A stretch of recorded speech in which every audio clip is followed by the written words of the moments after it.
Hello दोस्तों, राधे कृष्णा। मैं नीलम तिवारी आप लोग का अपने चैनल पे बहुत बहुत स्वागत करती हूँ। आज हम देवशयनी एकादशी के बारे में जानेंगे। हिंदू धर्म में इस एकादशी का विशेष महत्व है। धार्मिक शास्त्रों के अनुसार देवशयनी एकादशी के बाद 4 महीने तक कोई भी शुभ कार्य नहीं किए जाते हैं। इसे हरिशयनी एकादशी भी कहते हैं। देवशयनी एकादशी अर्थात देवताओं के शयन करने की एकादशी। इस दिन से भगवान विष्णु सहित सभी देवता योग निद्रा में चले जाते हैं, जबकि भगवान शिव जी का परिवार जागता रहता है। कार्तिक महीने में देव उठनी एकादशी के दिन भगवान विष्णु फिर योग निद्रा से जागते हैं और फिर शुभ कार्य शुरू हो जाते हैं। देवशयनी एकादशी की तिथि क्या है, कब पड़ रही है, कब से एकादशी लग रही है, इन सब के बारे में हम जानते हैं। आषाढ़ मास की जो शुक्ल पक्ष की एकादशी होती है उसे हम लोग देवशयनी एकादशी कहते हैं।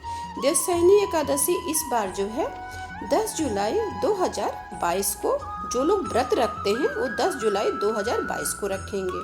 देवशयनी एकादशी प्रारंभ होगी आपकी शनिवार 9 जुलाई से शाम 4:39 से प्रारंभ हो जाएगी और यह तिथि अगले दिन यानी कि 10 जुलाई को रविवार को 2:13 तक रहेगी।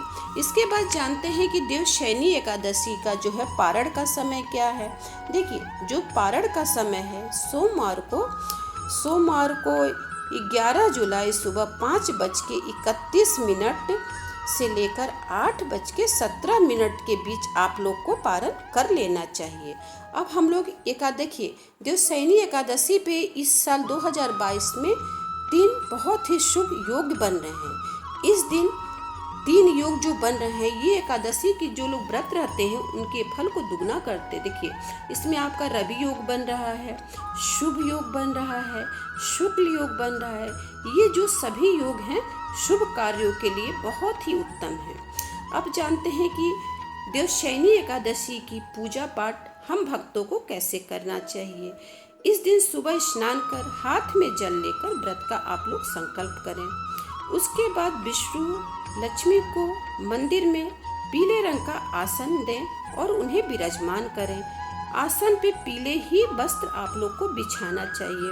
उसके बाद चंदन का भगवान विष्णु को तिलक लगाएं, फूलों की माला चढ़ाएं और घी का दीपक इस दिन अवश्य जलाएं। सामर्थ्य अनुसार दान करना चाहिए। विष्णु जी की पूजा में पंचामृत का बहुत ही महत्व होता है। तुलसी दल होना चाहिए, पीले फूल होना चाहिए। केसर और हल्दी का विशेष उपयोग एकादशी के दिन किया जाता है। और क्या न करें इसके बारे में जानें। इस दिन आप लोग को नाखून नहीं काटना चाहिए, बाल नहीं कटवाना चाहिए, साबुन नहीं लगाना चाहिए, तेल नहीं लगाना चाहिए, चावल नहीं खाना चाहिए, किसी भी जीव जंतु की हत्या नहीं करना चाहिए, मदिरा का प्रयोग बिल्कुल भी नहीं करना चाहिए। अगर जिनके घर में कोई व्रत रहता है उनके घर में लहसुन प्याज का भी प्रयोग नहीं होना चाहिए। जो लोग व्रत रहते हैं उन्हें झाड़ू नहीं लगाना चाहिए, पोछा नहीं लगाना चाहिए। इससे ये होता है ना कि किसी जीव जंतु की हत्या एकादशी के दिन नहीं होना चाहिए, इससे बहुत ही पाप लगता है। तो जो लोग व्रत रहते हैं उनको इन सब नियमों का पालन करना चाहिए और ध्यान रखना चाहिए कि जो देवशयनी एकादशी है इस दिन जो लोग भी जो कर्म करते हैं उसका उन लोगों को दुगना फल मिलता है, चाहे वो पाप कर्म हो या तो पुण्य कर्म हो, दोनों का ही इसका डबल फल मिलता है। इसीलिए जो लोग व्रत करते हैं विशेष रूप से उन लोगों को इन सब बातों का ध्यान रखना चाहिए। देवशयनी एकादशी के दिन जितना भी हो सके आप लोग को सामर्थ्य के अनुसार दान पुण्य अवश्य करना चाहिए। बिना दान की कोई भी जो व्रत होता है वो अधूरा होता है।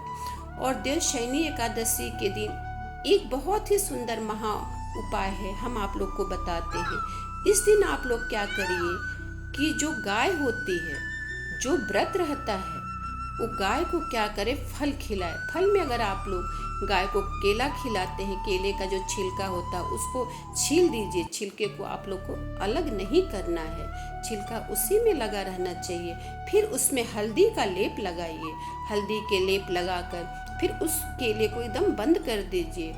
और जो भी आपकी मनोकामना हो, जो चीज़ भी आप अपने जीवन में हासिल करना चाहते हैं, आँख बंद करके ओम वासुदेवाय नमः करते हुए, ओम विष्णु नमः करते हुए, और गौ माता को अगर आप लोगों को केला एकादशी के दिन खिलाते हैं तो आपके जीवन में शुभ ही शुभ होता है। जो आप सोचते हैं वो कार्य हो जाता है। जो जातक एकादशी का व्रत करता है, खासकर देवशयनी एकादशी और देव उठनी एकादशी, ये दोनों बहुत ही महत्वपूर्ण एकादशियाँ होती हैं साल की। तो जो भी लोग व्रत करते हैं उनके सारे दुख दर्द दूर हो जाते हैं और उनकी जितनी भी मनोकामनाएं होती हैं सभी पूर्ण होती हैं और विष्णु भगवान का विशेष कृपा उस भक्त पे बनी रहती है। इसीलिए एकादशी का व्रत हर इंसान को अपने जीवन काल में करना चाहिए, क्योंकि एकादशी का फल जो व्रत करता है उसी को प्राप्त होता है। इसलिए एकादशी हर मनुष्य को करना चाहिए। अब जानिए कि जो एकादशी का व्रत होता है, ये एकादशी क्यों रखना चाहिए, क्या करना चाहिए। देखिए, इसमें ऋतु परिवर्तन भी होता है, क्योंकि देखिए इस समय बरसात ऋतु पूरी तरह से वर्षा ऋतु आ जाती है, मौसम बदलने लगता है।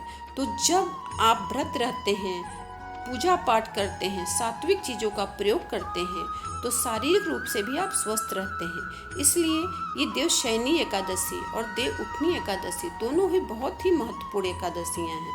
तो इन सब नियमों का आप लोग पालन करिए और एकादशी का व्रत के दिन झूठ, छल, कपट, निंदा, इन सब से आप लोग दूर रहिए। इन सब का भी व्रत आपके जीवन में बहुत ही उपयोगी होता है।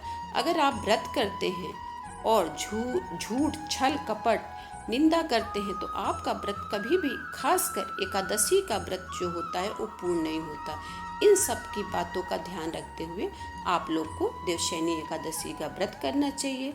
भगवान विष्णु की कृपा आप लोगों पे बनी रहे। जय विष्णु भगवान। अगर आप लोग को मेरी वीडियो थोड़ी सी भी पसंद आए तो शेयर और लाइक करना मत भूलिए। अगर नए हैं तो सब्सक्राइब कर दीजिए। राधे राधे, धन्यवाद।